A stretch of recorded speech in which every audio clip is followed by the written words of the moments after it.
Hello there. Thanks for joining us on this pre-Emancipation Day edition of Jamaica Magazine. I'm your host, Theodore Henry.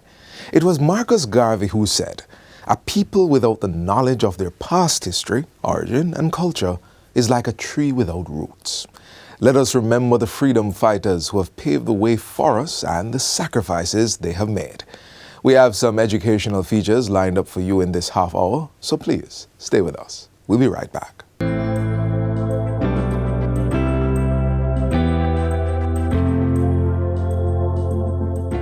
As children of Her Excellency the Warrior Nanny of the Maroons, and as sons and daughters of Excellency Sam Sharpe, Paul Bogle, George William Gordon, and Marcus Garvey, who paid for their lives and their freedoms, we have a duty to the present and the future generations. We have an obligation to fulfill the manifest destiny that is ours as a nation. We are a people with a message for the world. We are a nation that is destined. My vision, the vision of this government, is that we can achieve what any other country in the world has achieved.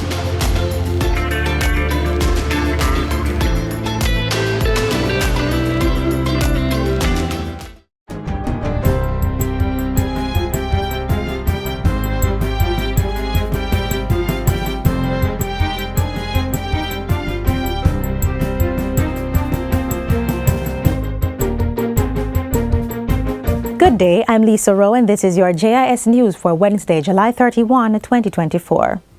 The government, through the Office of Disaster Preparedness and Emergency Management, ODPEM, has received essential hurricane relief supplies from the United States Agency for International Development, USAID. The donation, valued at over $360,000, were handed over on Tuesday. It's part of a larger $2.5 million support that was pledged by the U.S. government shortly after the onslaught of Hurricane Beryl earlier this month. Among the items are 10,000 tarpaulins, 5,000 shelter-fixing kits, and financial contribution to the Jamaica Red Cross to support communities most affected. Prime Minister Andrew Holness says the bond between both countries is very strong and the relationship will be nurtured for future generations. He also assures that there is a strong accountability system in place to manage the relief supplies. There is always a sense that whatever is given may not be properly used. And I want to reassure all who are giving, not just the United States, but all countries and all private donors, that the government takes accountability very seriously. The ODPEM knows that that is the policy direction. Whatever is given must be accounted for to the donor, to the government of Jamaica, and to the beneficiary, the recipient. U.S. Ambassador to Jamaica, Nick Perry, says the gesture underscores his country's unwavering support and commitment to stand with Jamaica in times of need.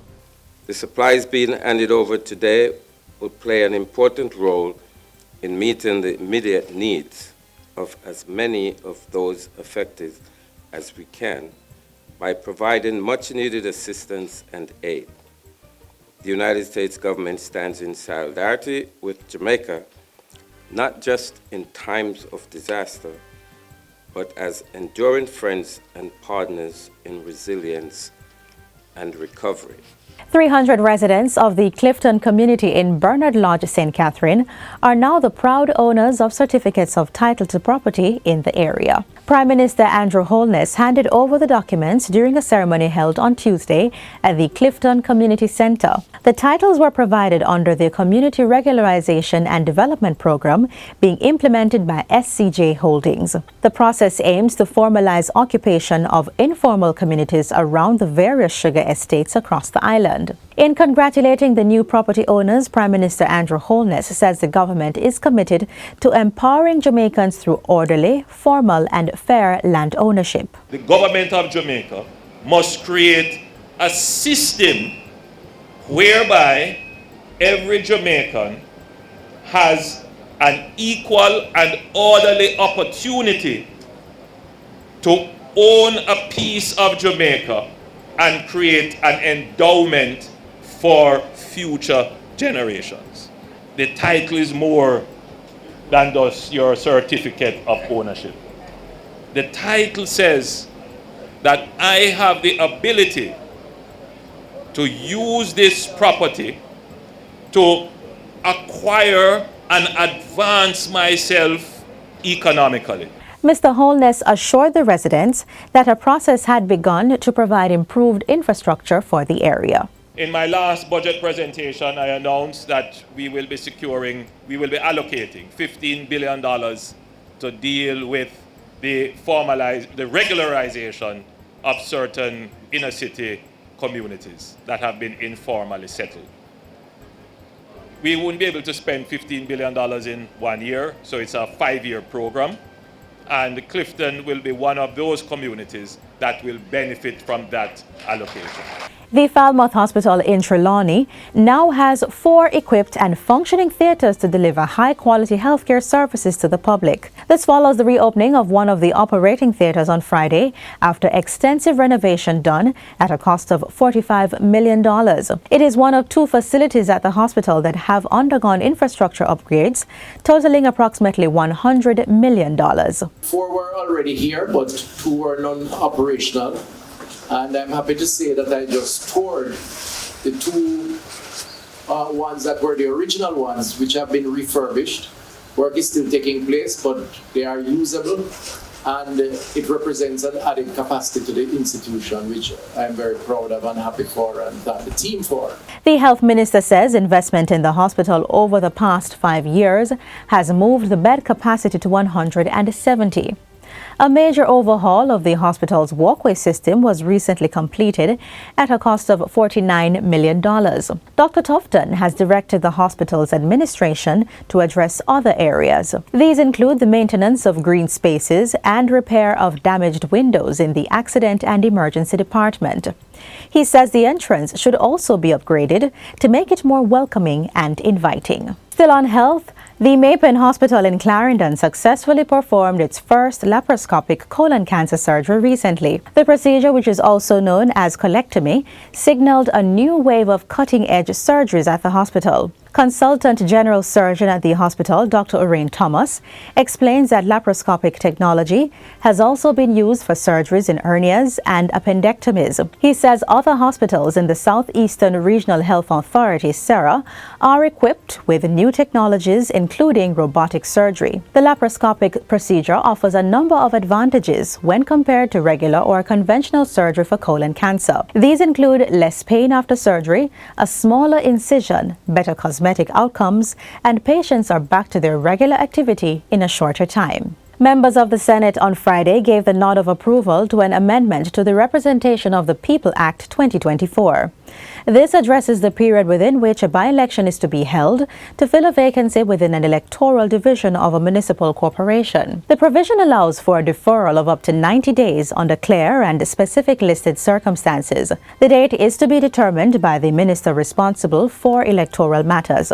Government Senator Dr. Dana Morris Dixon piloted the legislation in the Senate. She says the amendment is not merely a procedural change, but a step towards ensuring the country's electoral processes remain fair, transparent, and effective, even in the face of unforeseen events. The bill acknowledges the reality that disasters and emergencies can be quite disruptive, and it provides a pragmatic solution to address these disruptions without undermining the democratic process. The amendment ensures that our electoral processes remain robust and adaptable, capable of withstanding and responding to crises without compromising the democratic rights of our citizens. Senator Morris Dixon emphasizes that the overall legislation governs the conduct of elections and maintenance of electoral integrity within the country. This act outlines the procedures for voter registration, the roles and responsibilities of electoral officials, and the processes for nominating candidates and conducting polls.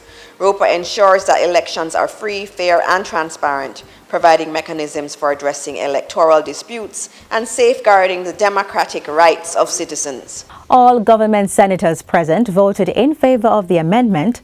Opposition members were absent during the passage of the legislation as they had walked out of the sitting earlier. And finally, the National Task Force Against Trafficking in Persons, NATFATIP, says activities this week will focus on children. The task force, which is within the Ministry of National Security, is building awareness and observation of Trafficking in Persons Week from July 28 to August 3. It's reported that the National Children's Registry receives an average of 25 to 30 anonymous calls per year, which are referred to the Anti-Trafficking in Persons unit within the JCF, and they are investigated. So head of the unit, Detective Inspector Kemisha Gordon, says for the past 5 years, children in Jamaica have been identified as primary targets. For example, last year, about 70% or more of the victims identified were children, and the previous years 100% we have had that.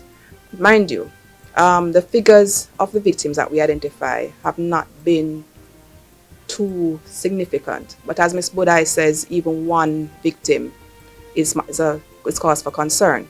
Detective Inspector Gordon was speaking at a JIS think tank recently. It was noted in the conversation that Jamaica has been identified as a recruitment source for victims, a transit point in the trafficking from one country to another, and a destination point for the exploitation of victims.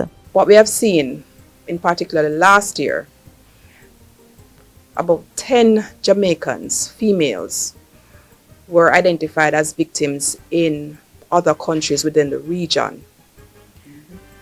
That is a cause for concern. It is the most that we have seen in a long time. Detective Inspector Gordon is appealing to persons who think they are a victim or know someone who is to call the police in their area. Persons can also send an email to tip.ocid@jcf.gov.jm or speak to child counselors at the Child Protection and Family Services Agency, CPFSA. And that's it for JIS News Today. I'm Lisa Rowe. Thanks for watching.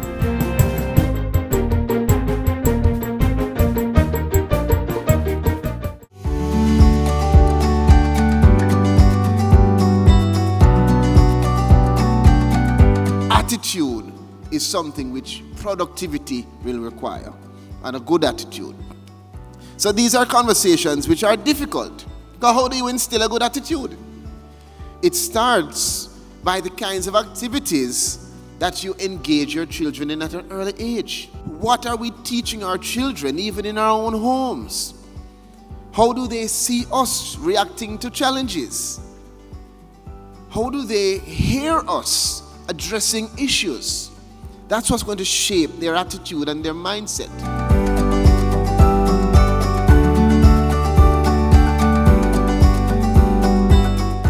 Today's show is all about history, and we begin at Kingston's monumental park, which is poised for major development, with plans on the way to make it the centerpiece of a new government circle. But before all that, come with us as we travel down memory lane to revisit the evolution of this park where heroes are memorialized.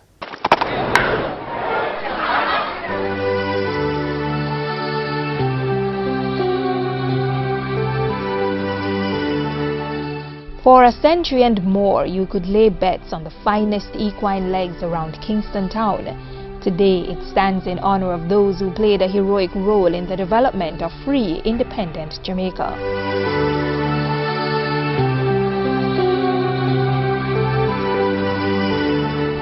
If you were living in Kingston in the late 1700s and fancied a day at the races, with enough quid and an eye for the fastest horseflesh, a purse of £100 sterling could be yours for the taking. This was the Kingston Racecourse, and for over a century it was the center for horse racing in Jamaica. It's believed to have been founded in 1783 and purchased by the Kingston Council in 1818 for £985 and 10 shillings. Back then, it was part of a property called Montgomery Pen, but the more appropriate name, Kingston Racecourse, would stick with the downtown site until the dawn of the 20th century, when horse racing moved uptown. Throughout the centuries, what is now the National Heroes Park has witnessed many commonplace moments and historic occasions. Jamaicans of the 19th century might have enjoyed a game of cricket, a bit of cycling, or even a traveling circus.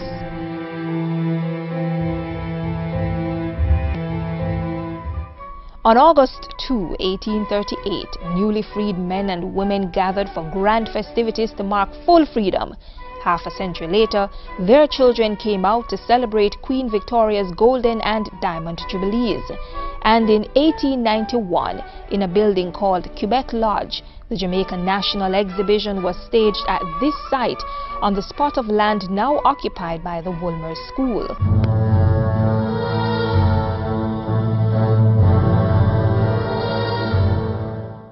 In the second half of the 1900s, the Kingston Racecourse was converted into a public park and renamed the King George VI Memorial Park in honor of the British monarch.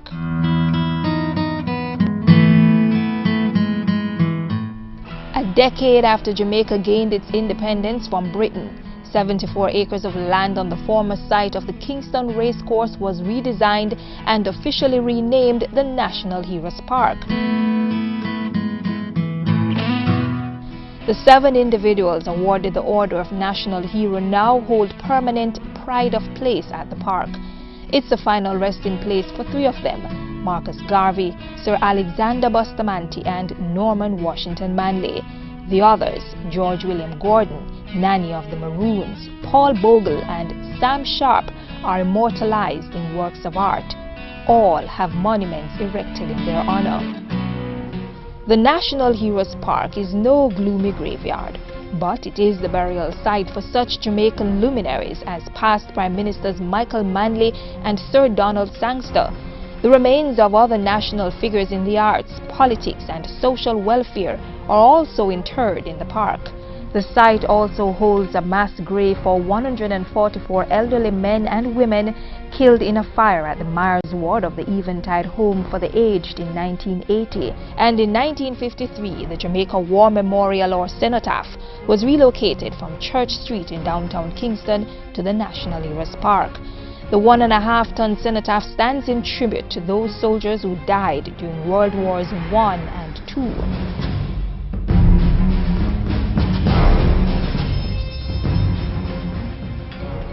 Members of the island's defense force maintain a constant vigil at the cenotaph, and on the first Sunday of every month there is a ceremonial changing of the guard, complete with music by the Jamaica Military Band.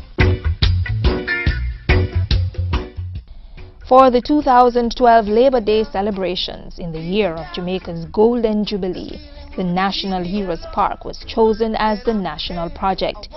It recognized not just the heroic figures that are entombed or memorialized at the site, but also the many landmark events that continue to take place there, like the December 1976 marriage of music and politics to promote peace. Said I see you're having fun, rocking to the roots and rocker. Oh, island in the sun. We're now going to visit another landmark of note, a building with significance for pre-emancipation and post-independence Jamaica. Come, let's learn more.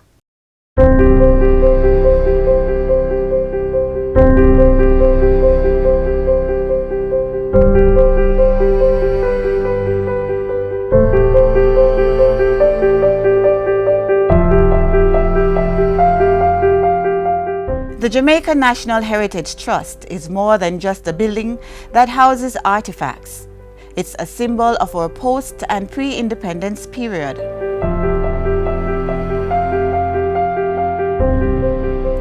Also known as Headquarters House, the JNHT is just one of many buildings that tell the story of our rich history.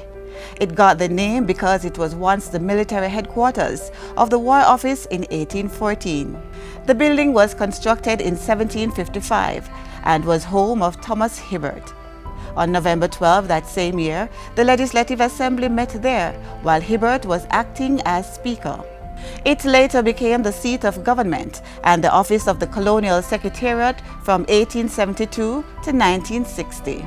The government of the day in 1872 decided to move the capital from Spanish Town into Kingston. This became the center of governance. This is where the Legislative Council used to sit. And after 1944, This is where the beginning of governments by the Jamaican people, elected through universal adult suffrage, became the seat of governance. After 1944, we had a number of other constitutions which led us to self-government and ultimately to independence in 1962.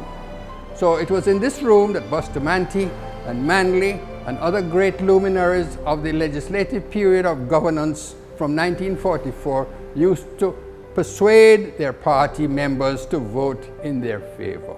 And as a result of a combined effort, we agreed to become independent, and we negotiated with Britain for the purposes of independence on June the 6th, 1962. The size of the chamber would suggest that the number of government officials were few. As a result of independence in 1962, the government also decided that they needed a new building to hold a larger parliament, and that's why Gordon House was created next door. So that's the joining relationship between this Legislative Council building, which is now the headquarters of the Jamaica National Heritage Trust, and Gordon House next door, in which our parliament sits. It's a very exciting corner of Jamaica, a very exciting corner of Kingston. And of course, the political parties today, when they march to Gordon House, one party moves from Headquarters House, as it is still known as, and the other party moves from the northern side of Duke Street and comes together in the Parliament. The cabinet room, or the room in which the government ministers sat, is upstairs, is in fact the boardroom of the trustees of the Jamaica National Heritage Trust. Today, the building is used for a variety of different purposes, which include the storage of artifacts, as well as the various departments of the Jamaica National Heritage Trust. So it continues to be a very important building of history and heritage for our people. The fact that it was built in 1755 means that over these last 250 plus years, it has been subject to all sorts of natural disasters, including a fire next door which nearly took it down. So hurricanes, earthquakes, floods, and other natural disasters, this building has been able to survive them all.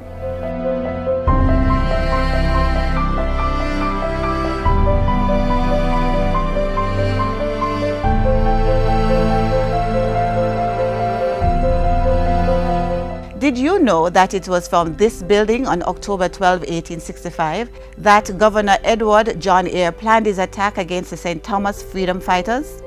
He declared martial law from this house on Friday, October 13. And it was also here that the Right Excellent George William Gordon was arrested in 1865 and taken to Morat Bay, where he was executed.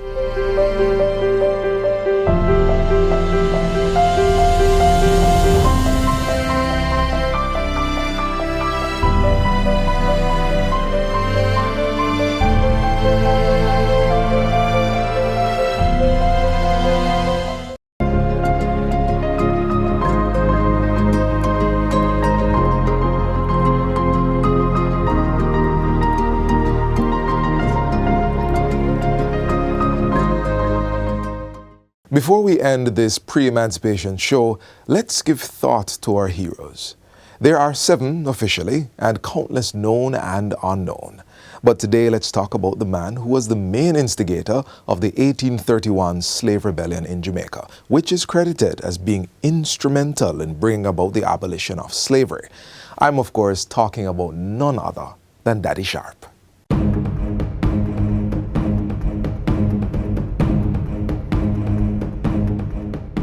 Think on this. How would you feel if Sunday is your regular rest day off from work, but just because Christmas Day falls on that day, your boss unilaterally decides you do not deserve an extra day of rest? Added to that, the previous Christmas you were entitled to 3 days off during the season, but months before this particular holiday, a law was passed giving only 2 days. This is the kind of injustice and ill treatment that was meted out to Samuel Sharpe. Up to 1830, the enslaved were allowed 3 days holiday at Christmas. In February 1831, the House of Assembly passed a law reducing Christmas holidays from 3 to 2, Christmas and Boxing Day only. Since Christmas Day 1831 fell on Sunday, a rest day, Sharpe believed that they were entitled to the following Tuesday. A strike ensued. The resistance to work ballooned into what history records as the Christmas Rebellion, the ill-fated event that helped pave the way to freedom. Born about 1780, Sam Sharpe was the slave of an English lawyer in Montego Bay, St. James. Sharpe was the lay deacon of the Birchell Baptist Church and became a leader in the congregation. Samuel Sam Daddy Sharpe saw the injustices of slavery and inspired his fellow brothers and sisters to participate in Jamaica's first strike action. There were no labor laws at that time that spoke to the rights or privileges of slaves. Sharpe may be considered a forerunner to the labor movement as he fought for the rights of his fellow workers. For this, Samuel Sharpe was hanged on May 23, 1832. But as he said, "I would rather die upon yonder gallows than live in slavery." In 1834, the Abolition Bill was passed by the British Parliament, and in 1838, slavery was abolished.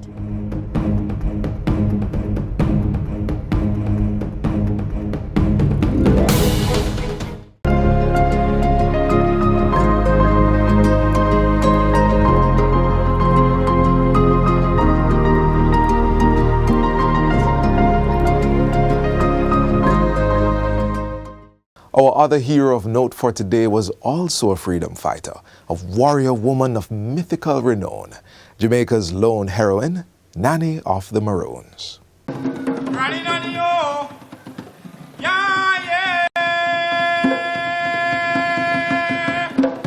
Granny Nanny, oh.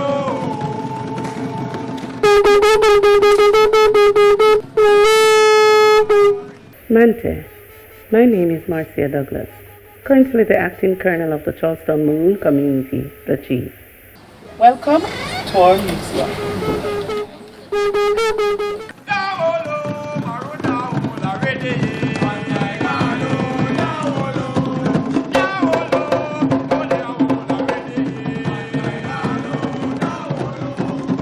So the role of Nanny of the Maroon in Freedom for the Maroon is that she provide or she make herself into the diligent leader that one would have been looking for.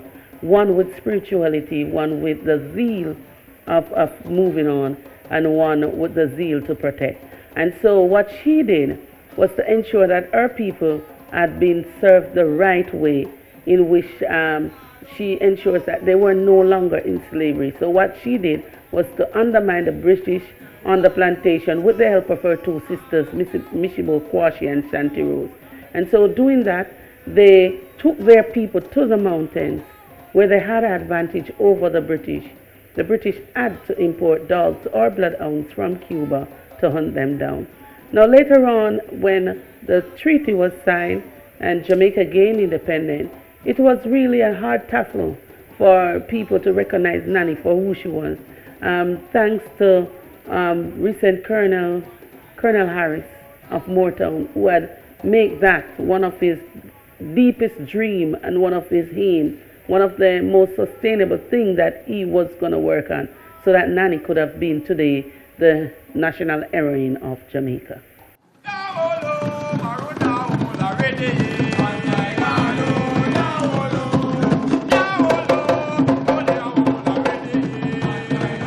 This is where we close the chapter for today, but be sure to join us tomorrow on this same station at this same time for another show you won't want to miss. Until then, visit our website, jis.gov.jm, for this and all you need to know. On behalf of the entire production team, I'm Theodore Henry, leaving you with this quote from Marcus Garvey. "The black skin is not a badge of shame, but rather a glorious symbol of national greatness." This has been a production of the Jamaica Information Service, the voice of Jamaica.